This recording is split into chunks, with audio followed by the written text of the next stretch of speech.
Hi there boys and girls, Brucey here. How are you all doing? I hope you are all doing well. Thanks for watching my videos. Thanks for following my channel.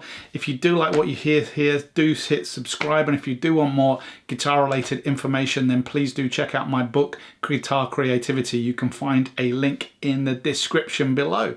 Anyway, what I'm going to talk about today is something which has kind of been bothering me for a while, and that is this complete proliferation of the transform your chord, transform your lick articles.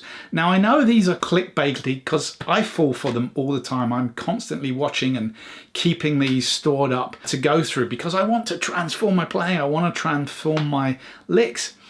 But one of the real problems with it is that you kind of jump into them, and I find that I don't really get that much from them because ultimately they're just someone else's idea of licks and someone else's idea of what a performance should be. The more of them that I have and the more of them that I have in my library and the more books that I have, I find that I never really find a lot of them useful.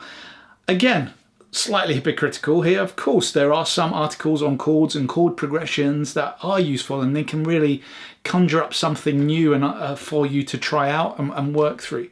But ultimately what it boils down to me is that they are someone else's idea of what a good progression is, what a good idea is, and they're using it in a magazine to help teach you something. But the problem with that is, and why kind of the teaching that I do face-to-face works better, is because you can gear it towards what the actual student wants, as opposed to in this case, it's kind of guessing what you need.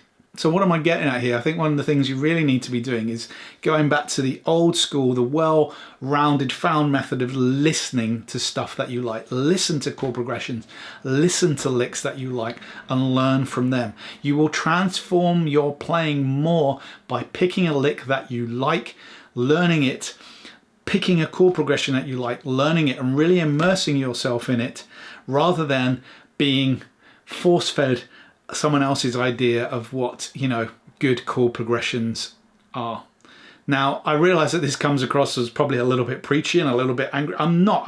Again, totally hypocritical of me. I use these things. I've used these things in the past. There is a place for them.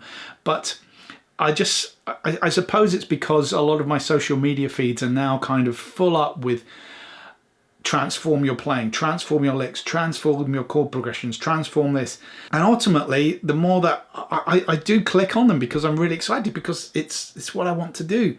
I want to transform my playing in some regards. And ultimately, I never really get out of it what I want, which is, you know, the ideas which are in my head or the progressions that I'm listening to. I would say take a lot of these with a pinch of salt, use them if you find them interesting, but don't, you know, spend too much time on them. The best way you're going to transform your playing straight up is by listening to things that you like, picking out things that you like and learning it. And if that means that you have to go online to use a tab site, well, maybe you shouldn't if you can't do it by ear, because your ear will take you further. But if you do have to do that, then do it. Transform your playing that way, by things that you like rather than someone else's idea of the things that you might like. Hope you found that useful. I'd love to hear your comments below. I've been Brucey. I will catch you later.